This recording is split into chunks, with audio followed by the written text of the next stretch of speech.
Parents have to understand that they are the examples. So, what I like to say is if you envision your child grown, how would you want life to look for them? Do you want it to look the way your life is? Do you want them to feel like they want to pull their hair out of their head? Do you want them to feel like they don't have time to put food down their throat? No, you wouldn't want any of those things for your children. But you are the example. Truly, what you are is what they will become. And I think that's an extremely powerful message and something that is very difficult to sit with. Are you curious about discovering ways of making your life better? Then welcome to my podcast. I'm Bob Nickman, and this is The Exploding Human.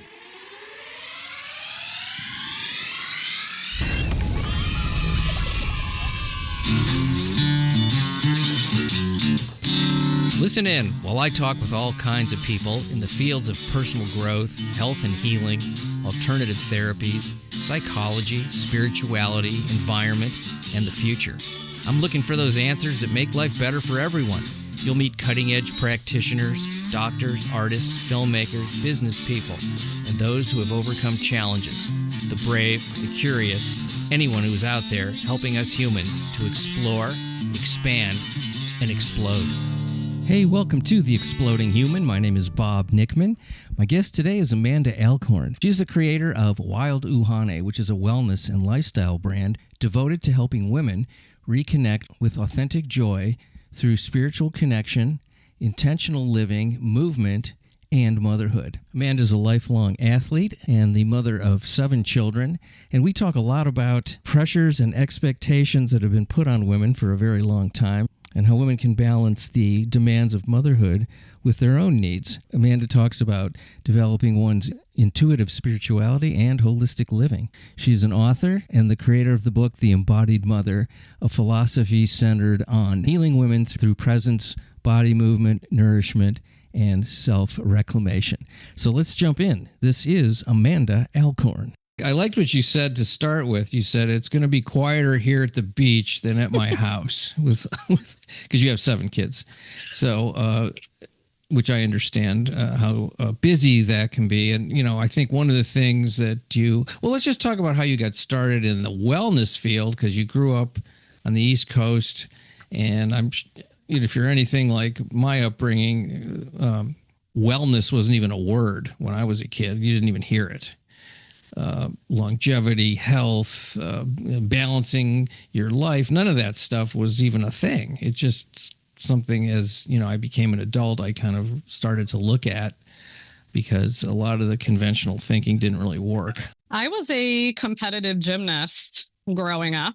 I would say my parents were relatively health conscious. We never really had junk in the house, I guess, for lack of a better word, in our food. And gymnastics today is a lot different than gymnastics back then. When I was a kid, we had European coaches. We stepped on a scale every day.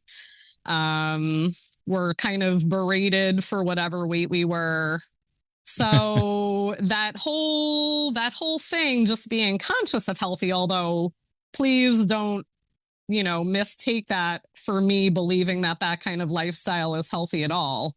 But in combination with my parents and just being a competitive athlete, it's all I knew, really. And the athleticism, it never left. I mean, even today. So I was a gymnast, and then I was injured towards the end of high school. So I actually attended college on a diving scholarship. And then I did triathlons. And then for the 12 years of pregnancy, which were a literal 12 years back to back of pregnancy, I walked a lot, but I never lifted a weight. I never really did a whole lot of anything other than walk, but I was always very health conscious in the food I ate, the medicines I didn't put in my body.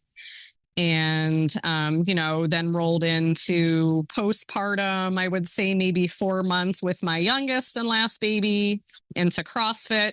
And if you're familiar with CrossFit, it's very gymnastics and it fit me perfectly. I did a bout of competition for that. And now I just surf a lot. I just really love to move my body, and I'm very committed to physical movement and nourishment with really good foods. Yeah, I like something you were. Well, I like everything you just said, but one of the things was some of the things you don't do is just as important to the things that you do. The things to avoid certain types of medicines, as you say, obviously certain types of foods, certain lifestyle choices. There's a lot to be said for looking at the things that are harmful in the same way that you look at the things that are actually really healthy for you. And that sort of, there's like a neutral place in between there. And if I think if you can eliminate, for lack of a better word, crap in every area, you're a long way to feeling pretty good. I agree completely. My husband and I have had lots of conversations over food and the corrupt market of organic over the years. And I'm not a fool. I know that organic isn't, what everybody thinks it is. There's still lots of spraying going on. There's a lot of importing fruit, which is ultimately sprayed down as well. I always feel like it's worth trying, right? Like, even if it really isn't, just putting forth the effort in trying. And at the same time, and I'm an example to my children. So my 18-year-old is a competitive soccer player. He's actually going to move to Europe and pursue a pro career over there. And when I tell you, this boy is the most regimented, self-motivated, but it's not even just being on a field and playing soccer. It's an eat to perform, right? And so if we were to have something for dinner that, like, it was someone's birthday the other day and they had asked my husband to fry up chicken. Super unhealthy, right? But it's not, yeah, it's just unhealthy. But that's what they wanted for their birthday. And he protested how unhealthy it was, and he wasn't putting that in his body. And so as a mother, right, as what I've learned over the years, I have brought to them, and we don't put medicines in our body, and they were all born at home. And I was raised very conventionally. I mean, I remember being on antibiotics and going to the doctor, whereas we really just don't do those things. Doctors are for sick, right? And we are well. And we really use herbs, homeopathy, natural remedies for every single thing we do. And I had a boy once. He was 2 years old, one of my boys, and he popped up with MRSA on the bottom of his foot. And I was like, oh man, like, what? This is pretty serious. I may have to go a direction I don't want to go to treat this MRSA. And I thought I treated it. And about a week later, it came back, right? Very typical staph infection, just returned. So we were in Oregon at the time, and I brought him to a naturopath. And they did a swab on it. Yes, positive for staph. And she looked at me and there's no other choices. You need to go fill this antibiotic prescription. And very hesitantly, I took the prescription and I went to go pick it up at the pharmacy. And the pharmacist said, okay, now just to let you know, this will turn solid at room temperature. So make sure it stays in the refrigerator. And I just stood there baffled to let my 2-year-old ingest this. Absolutely not. Like I just couldn't take the step. So the end of that story is I put together my brain of everything I know for antibacterial, and I got rid of it. Gone.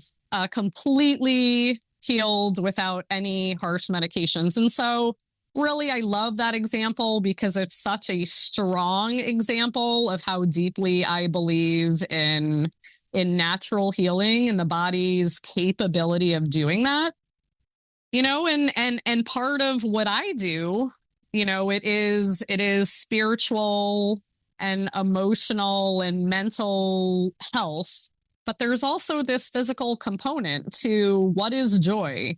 Well, joy is being well in all of the areas, not just being able to ground spiritually and sitting quiet and respond to your children attentively in awareness, but also taking care of that physical vessel.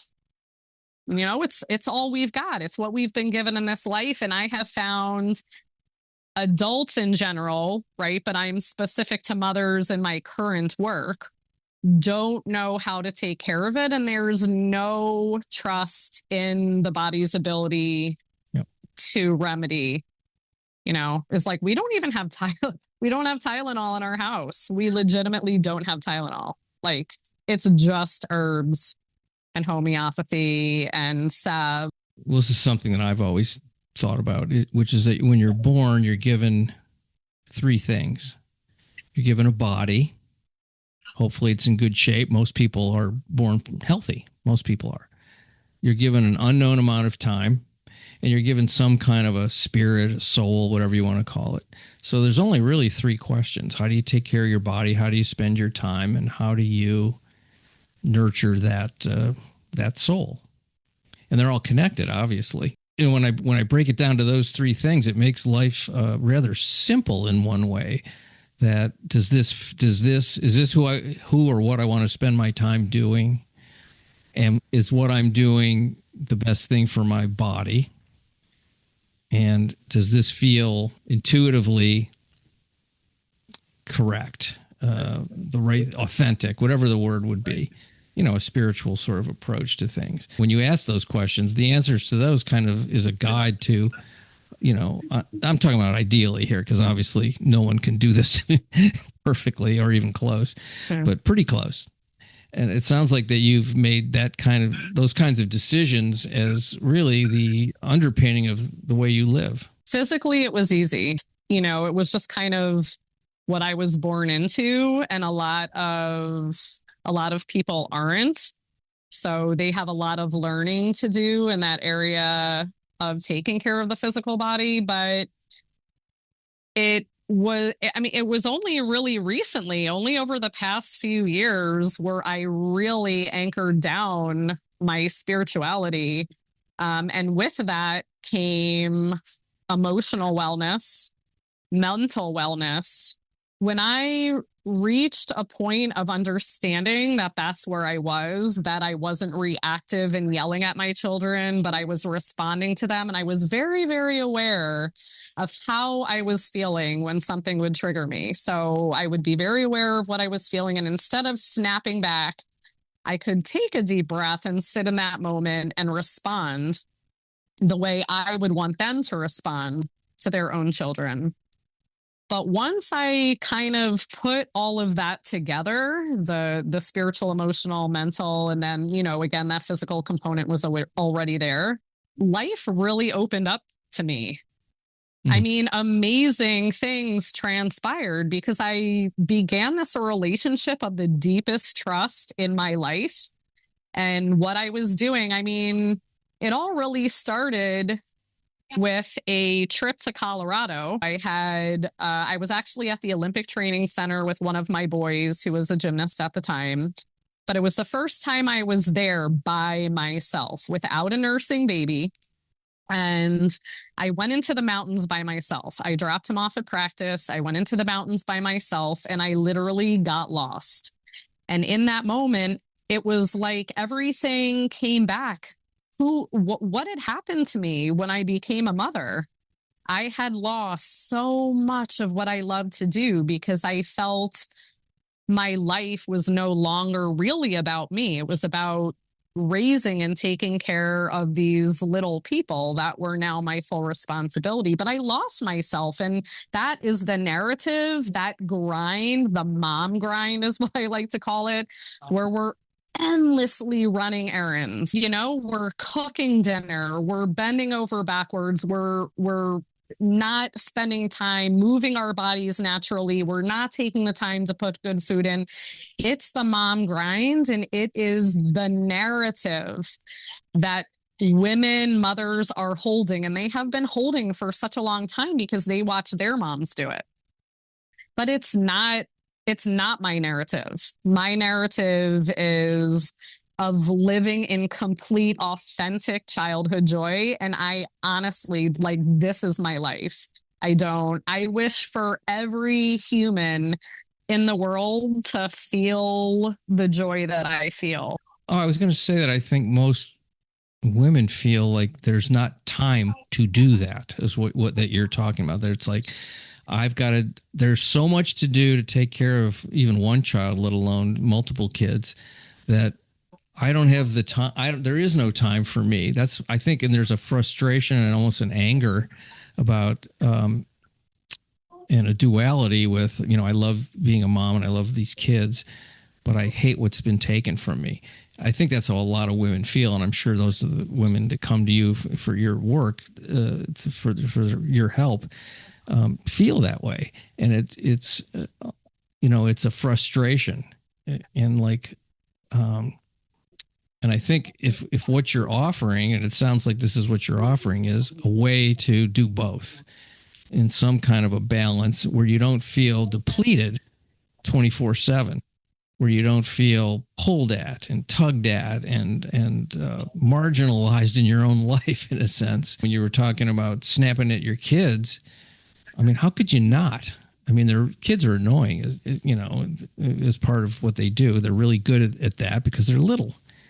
And sometimes it's just like, I don't want to take the time to explain or be patient, or, it's just like, sit down and shut up. So I'm just thinking of times that I've snapped at my kids and my wife snapped at my kids. And it's certainly one of those things that, and then you feel bad about it, so you get that on top of it. So I'm just sort of talking here, but I think, I'm trying to sort of go back to that time when my kids were little and they were living at home, and that's not the case now. And I'll just say there is a really great sense of relief, knowing that they're out in the world and doing fine, and I don't have to, do 24/7 awareness of them. Yeah, I agree 100% with everything you said. I think that women are very frustrated because it feels like they just aren't able to take care of themselves. But what I have to say to that is, not taking care of yourself is very selfish. It's selfish to yourself, and it's selfish to the people around you, because you are worthy of that. You deserve all that you need, whether that, it's emotionally, spiritually, physically, whatever it is. And so, I have boundaries, right? I love my children. Everything I do is for them, and that includes taking care of myself. So I like to view how I parent very selfless, in the sense that how I take care of myself makes me such a grounded, responsive mother that they get the best of who I am. Whereas women who aren't taking that time, gosh, she wants to work out and she doesn't have time, or oh my goodness, I have to make everybody lunch and run out the door, I don't even have time to put food in my mouth. That's not a healthy person, and that is not creating a person who is wholeheartedly loving and responsive. Like you said, there's almost a resentment there. And so for me personally, I set aside time for me, and it is my time, and nobody is allowed to disrupt that time. So I wake up very early, as soon as the sun hits my face, right? I get out of bed and I go sit outside, and that is my grounding time. And in that grounding time is when I sit, I take that energy, whatever I'm kind of feeling in my body, my soul, my mind for the day, and I really just give it back to the earth. And if my children see me outside in the morning, they know that they wait until I come inside. So that has been an established boundary. And then my day goes to them. And then at some point in the day, I will work out. So our garage is our gym. We have such an amazing setup, and I have no desire to be a part of the gym world. It's just, it just lets me get everything done. But they know I take 45 minutes to 1 hour for me to move my body. And yeah, they can come in and ask me questions, but other than just like kind of simple questions, don't come in and yell about a brother or a sister, or, just like it's my peaceful time, and they are very aware of that. And I do the same thing, grounding and meditation wise at the end of the night.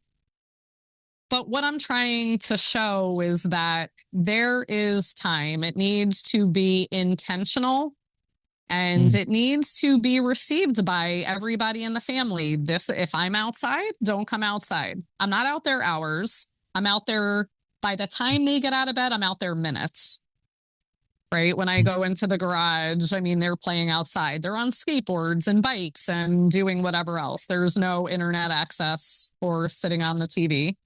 Like, they're outside being wild and free. And so I just think, there's such a misconception that we have to completely hand our lives over and give everything over when we have children. And so I'm here so passionately wanting to show the mothers who are ready to have the hard conversations the way back to that childhood joy. Like, I get to surf with my kids every day. But when I bring them to parks, the narratives I hear is, oh, like, gosh, I can't wait for school to go back. Oh, dude, the school year just started, and there is such a different energy, even in the summer when kids are out. You can just see such a difference in children who are kept inside all day, 9 months out of the year, versus kids who are like outside and playing all the time. But I'm I'm really here to have the hard conversations. And that's what I'm trying to do. I'm trying to wake people up.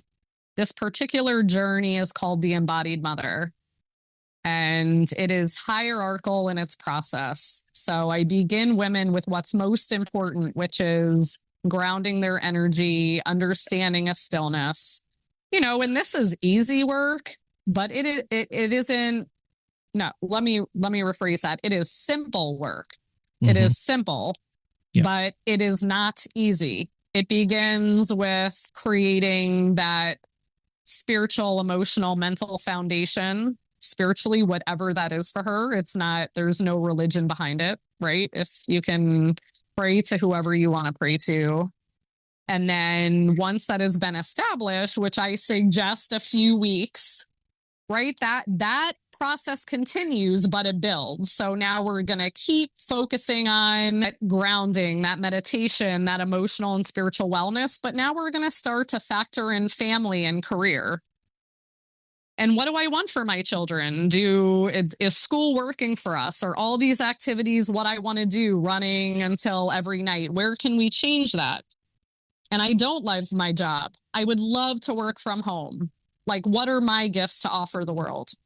And then building upon that, right? And these are really hard questions again, is the physical component. Is women deserve to love how they look. It isn't shallow. It is absolutely normal to want to look good and feel good. And yeah, sure, our bodies change.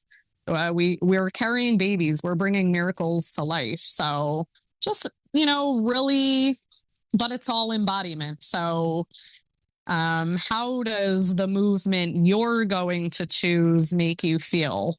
How do the foods you're putting in your body make you feel? And so that embodiment, that feeling and that awareness really is what is the catalyst of change, because we'll automatically choose what feels good, right? Well, you would think so, but I'm not so sure that a lot of people do that. I think a lot of people do things because they think they're supposed to do them in a certain way. There's a little bit of indoctrination of, a good mother doesn't go surfing. A good mother does, I'm just picking the thing you do. Sure. I'm not saying that that's true no, because I think it's fantastic.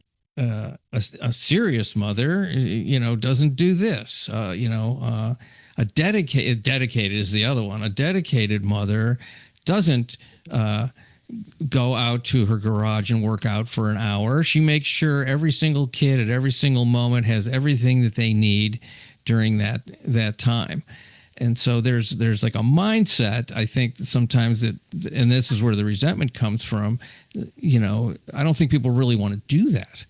But there's also a belief that if they don't do it, they're not being a dedicated or, a good mother, whatever the hell that means, but I think what you're talking about is really being mindful about what you're doing, how you're doing it, and why you're doing it, and really taking the time to say, well, me taking an hour to work out, that's actually teaching my kids how to take care of themselves. They see that I'm doing it and that I feel good when I'm doing it and I'm happier. Well, now they're learning that for themselves. And they're also learning, don't bother people when they're in their thing. That's respect. And there's a lot of good lessons that some people might not see in somebody taking that kind of time for themselves in that kind of a mindful way. Parents have to understand that they are the examples. So what I like to say is, if you envision your child grown, how would you want life to look for them? Do you want it to look the way your life is? Do you want them to feel like they want to pull their hair out of their head? Do you want them to feel like they don't have time to put food down their throat? No, you wouldn't want any of those things for your children. But you are the example. Truly, what you are is what they will become. And I think that's an extremely powerful message and something that is very difficult to sit with. I agree with that in terms of the nurturing aspect of child rearing. I'm not sure about genetics. That's a whole other bag of strange. People come in the way they come in to a certain point. I mean, you have 7 kids. I'm sure they're all very different in their own ways. Where, do you have any where you go, where'd this one come from? Honestly, I have to say that I really don't. Oh, okay. Well, you're unique. I am very unique. And, but obviously they're just growing to be into their own people. But I think where they're all alike is we just don't have garbage in the house. I love this. Will they maybe go pick garbage? Yeah, I don't know, maybe. But I think the groundwork has been laid, because I don't just say, oh, Doritos are bad. I tell them why Doritos are bad, and we turn the bag over and we read the ingredients, and, we talk about what of the ingredients that I even know what it is means, right? Because I don't even know what all of them are either. But I know that if I can't pronounce it, I probably don't want to put it in my body. And so they know that too. And everybody, they're not all super athletic, but they all love being in the water and moving their bodies. So I don't really have the one that's crossing his arms and saying, I want to play my piano. I don't want to go in the ocean. No, everybody's kind of on the same wavelength. It is. And it is kind of lucky, but I still think, my husband is very similar in lifestyle, so he works out daily as well. If he had run of what kind of food was brought into the house, I don't know that it would exactly be the caliber that I choose. But you gotta have. Yeah, You got to have it's some sort of agreement going on up to a yeah, point. yeah, of course. And I'm not, I mean, I'm kind of painting this picture that I'm super strict, but I mean, we have potato chips in the cabinet just like everybody else. I mean, there really is a normalcy to our life as well. I would say overall, just on that physical health component, everybody is on the same wavelength. And as far as then spiritual and emotional, that's for each of them to develop on their own. What about your kids being influenced or peer pressure from obviously the little ones you have a little bit more control of, but as soon as they get a little bit older and they have sort of that socialization and other kids and I want to do what everybody's doing and they have to go to like an event and everybody's eating junk food and maybe even doing things you don't really think are all that healthy for kids. I mean, how do you deal with that kind of stuff? I mean, I know what I did and I try to mitigate the damage that I saw those things happening. But sometimes it was tough. It's just, I want to do it. Or they're sneaking. I did 4 years undergraduate, 2 years master's degree. I'm not, and I was an athlete, but most college athletes are not particularly healthy. There's certainly a party life there. And Sure. I certainly did partake in that. So I haven't been this, immaculate. I did my share. And I think that's really important to be honest about because I don't want to set up this picture that I'm kind of this goody two shoes, have never touched, alcohol or anything in my life. I certainly had my time and my experiences, which as my children are getting older, I'm really open about and happy to share with them. My parents weren't like that. And probably just more my generation. I don't think parents were very open with having those kinds of conversations. No, not at all. Yeah. Or even aware that certain things were even going on. Yeah, totally. But my husband and I are both really open about that. And so, we'll have our oldest son is 18, but, he's gone out before and we're like, hey, there might be alcohol there, if your friends are doing this or your friends are doing that. And I think we just try and guide them the best we know how with, I certainly can't control what they decide to go out and do. Right. But I want them to believe that I'm like home, right? Like me, my as a mother, like I am home to them and they can come to me. And I'm sure there's times they'll feel like they can't, but sure, of course. Yeah, I try really hard to cultivate a relationship with trust. And their experiences are going to be their own. And again, it's going to lead them to where they're supposed to be in their own lives. So I don't really feel like I can, I love your question. I feel like I can only guide. And then, you're kind of like, hope you did a really good job. And if you didn't, that experience will be its own teacher. Yeah, well, there's a certain amount of, and this is on the spiritual side of a trust in the universe. If you're doing all the things that you think you should be doing, there's at some point you got to trust that it's going to go the way it needs to go, even if it's in a direction for a period of time that isn't so great. That could be part of it. It's not easy. And there's a feeling of powerlessness when they go in a direction that is probably not a good idea. But you can tell I've had some experience with this. Share it. It's okay. I'm sure I'm going to. As he gets ready to leave, right? My oldest is going to be the first one to leave in the fall. And so, I don't want to imagine. I can only just. Yeah, well, he sounds pretty amazing from what you're telling me.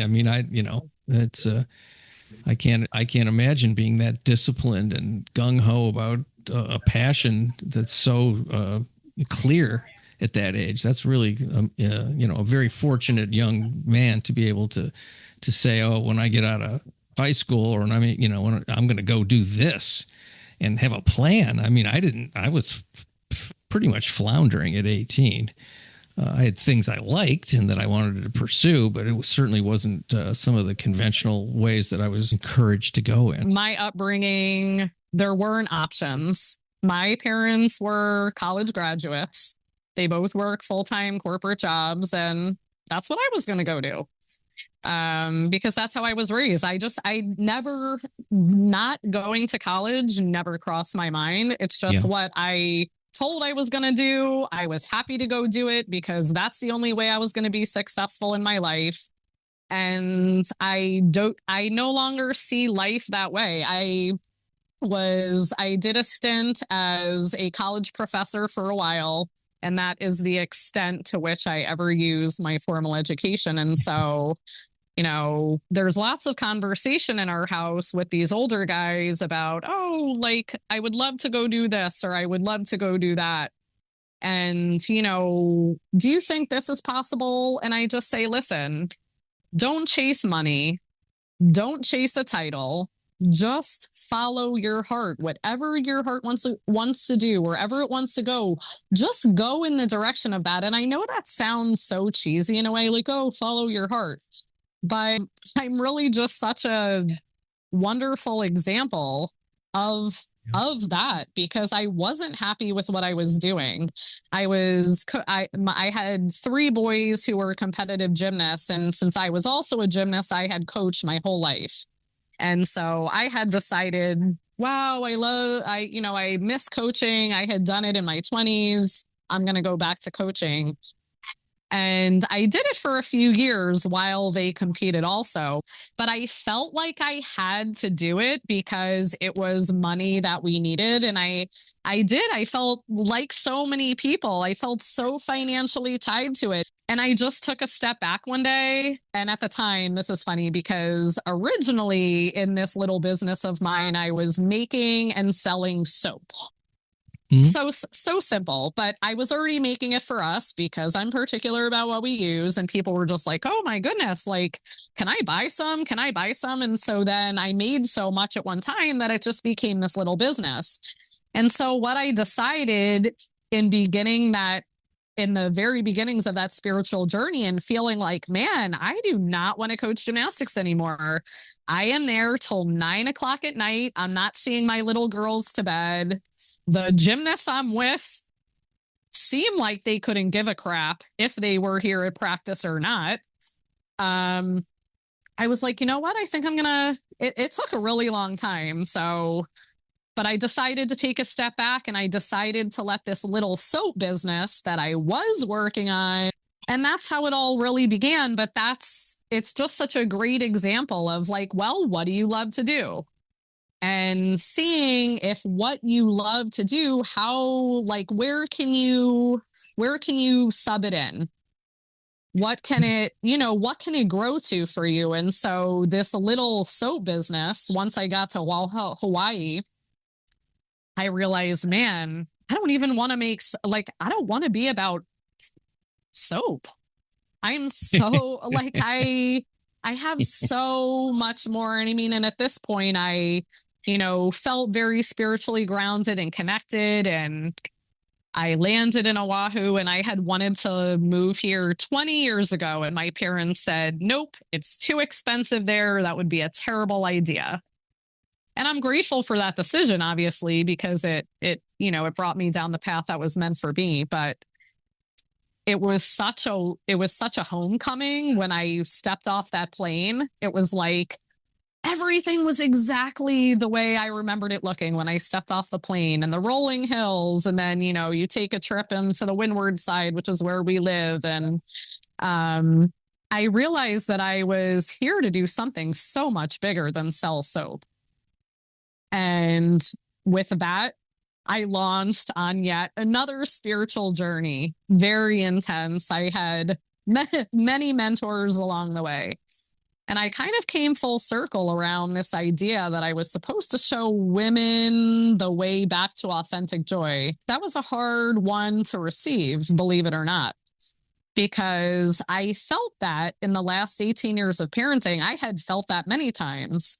I had women asking me all the time, how do you do it? How are you taking care of this many children, taking care of your physical body? Like, show me what you're doing. And I tried. I had websites, I had blogs, it would last for a few months and I'd feel like I got crickets and I'd shut it down. And then I'd get motivated again and I'd do it again. And this went off and on for years. And then I didn't want to lead women. I felt like they didn't really care. Like they weren't really listening. When you try to do something like that, doesn't mean it's going to work right away. Doesn't mean it's going to work at all. Doesn't mean it's going to work right away. Almost for sure, it's not going to work right away because it's new.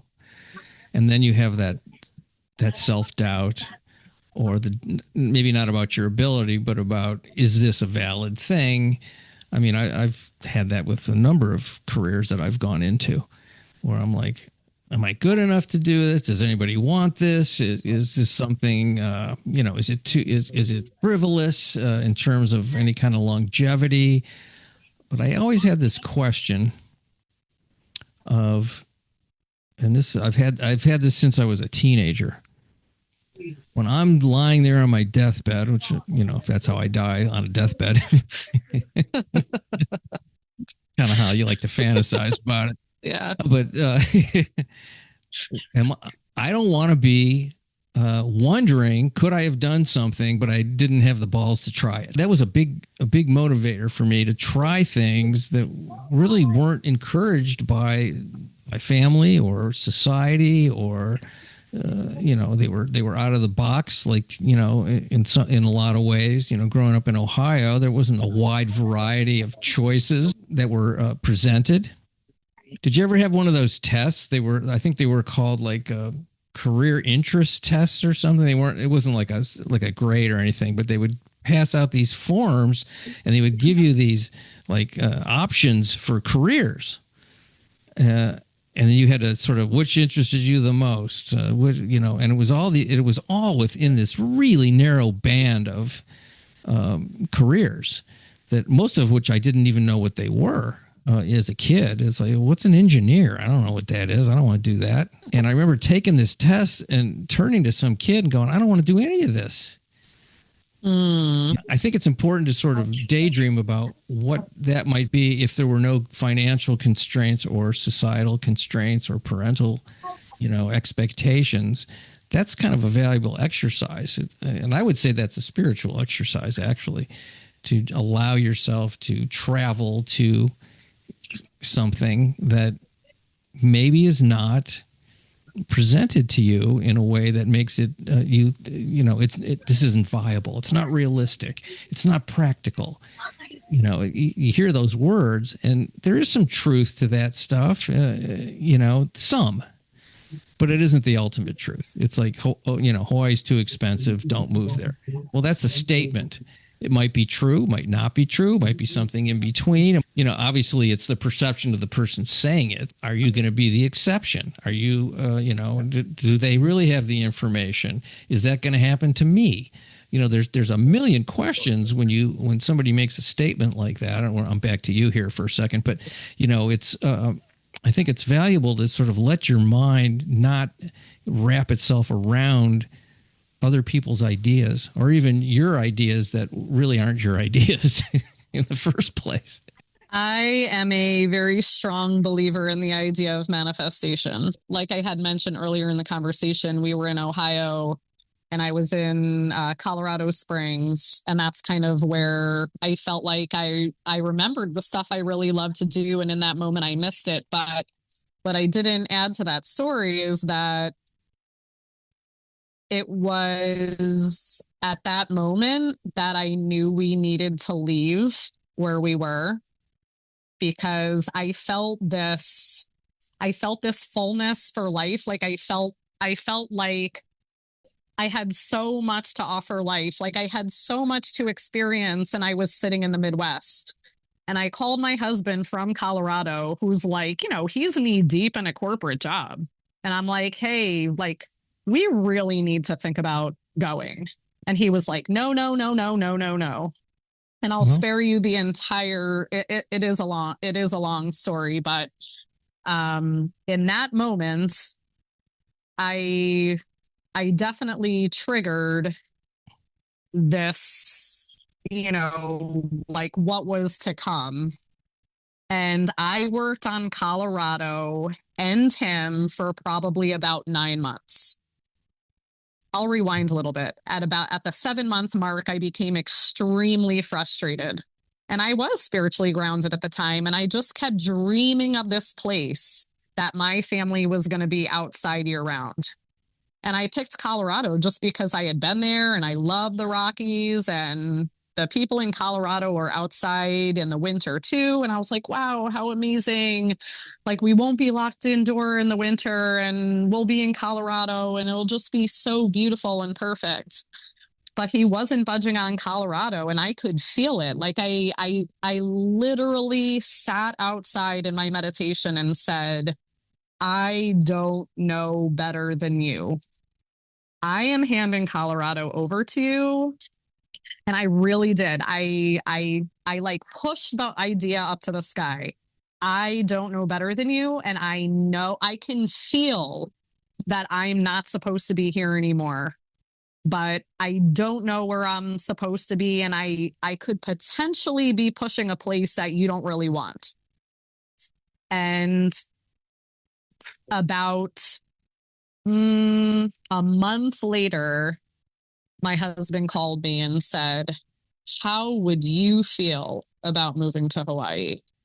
And I was like, but you hadn't picked Hawaii yet? I had not picked Hawaii. Well, what made him do that? Okay, so that's pretty cool. A little rewind on Hawaii is my sister here about a year earlier.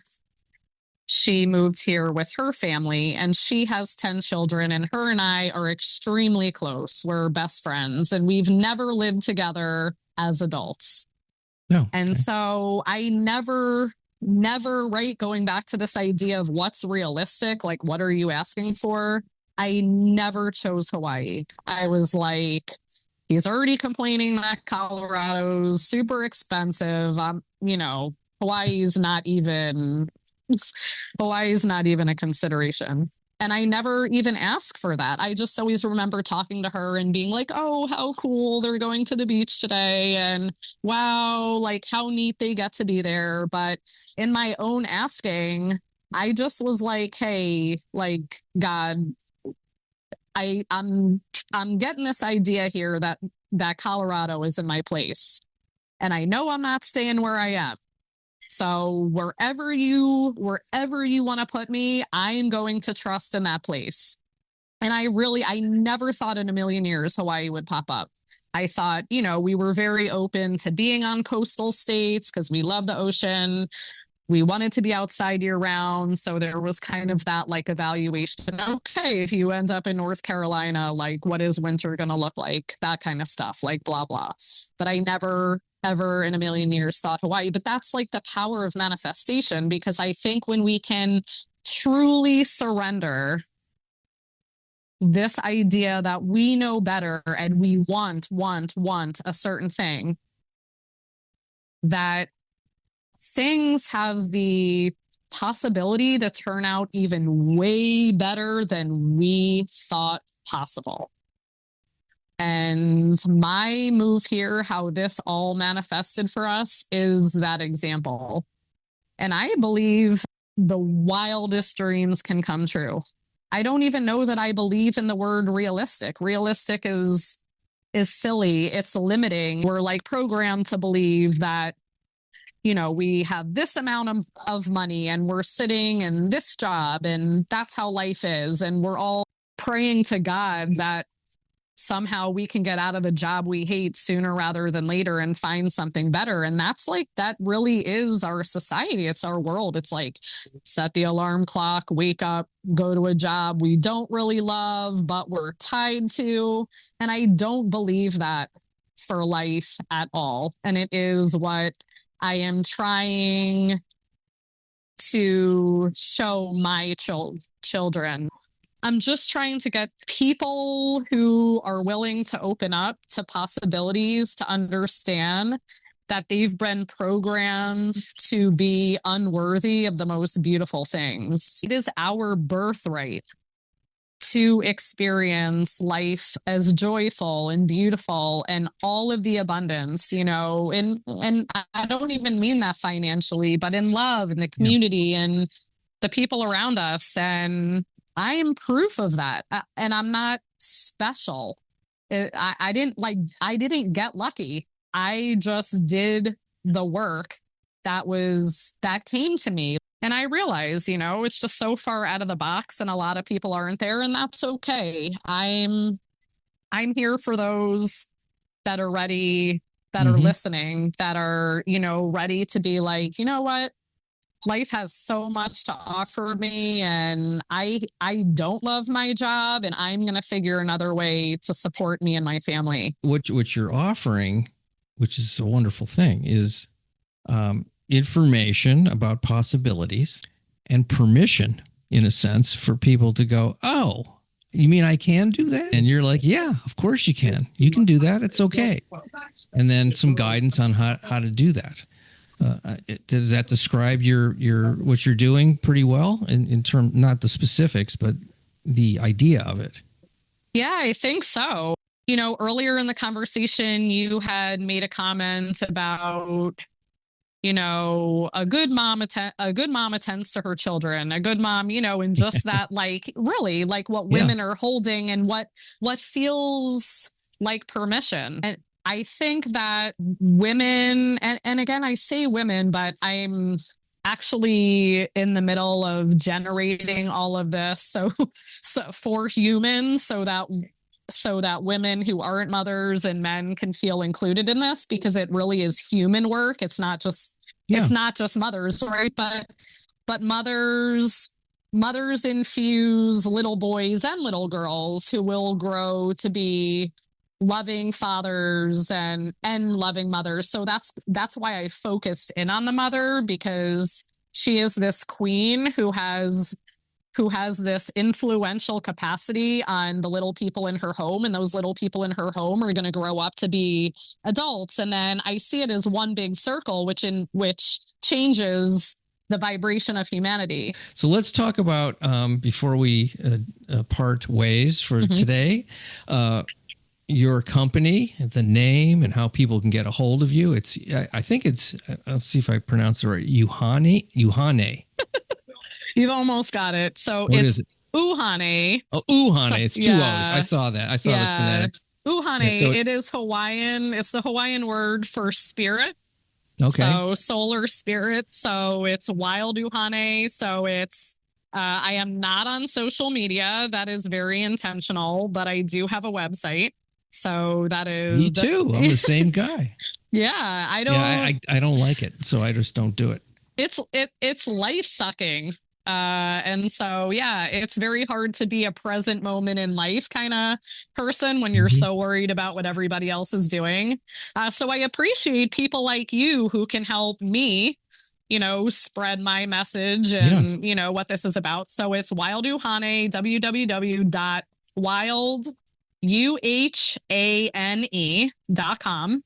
On Wild Uhane, in Wild Uhane, you will find specifically the Embodied Mother, which is a self-paced journey. So it's delivered to you PDF. It is, again, just hierarchical in its process, and it is simple work, but very necessary work. And I am so happy to work with anyone who is feeling like they need that guidance along the way. I mean, and being able to reach out to me and contact me is on my website. I love it. We're giving you permission, folks, to make a change if you so desire. Thank you so much for having me.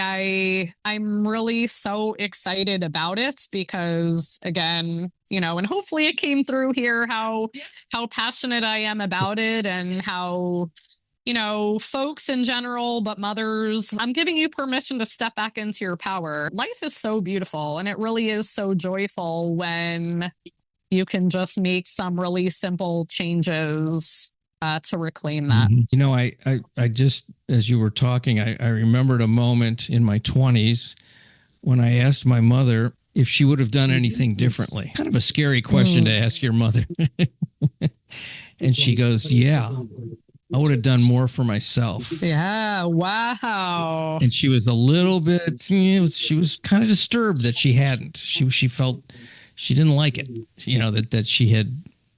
And of course, she grew up in a different era where, it was even harder for women to step out of these roles of, secretaries and housewives and, these, leave it to beaver motherhood kind of thing. So, I had a lot of compassion for her because she had other instincts that she felt she had to repress. So you don't have to do that now, which is a wonderful thing. Yeah, that's absolutely beautiful. Wow, you put that in at the end of the conversation, and now I have so much I want to say about it, but I won't because I realize I have gotten my message through. And I really appreciate it too. It's a strong message and an important one. So thank you so much. So happy to talk to you. Much appreciation for you folks listening to The Exploding Human. The website is theexplodinghuman.com. You can also listen on YouTube. That is The Exploding Human with Bob Nickman. Once again, I want to thank Amanda Alcorn for being on the show. If you'd like to find out more, go to wilduhane.com. Have a great day. Thank you.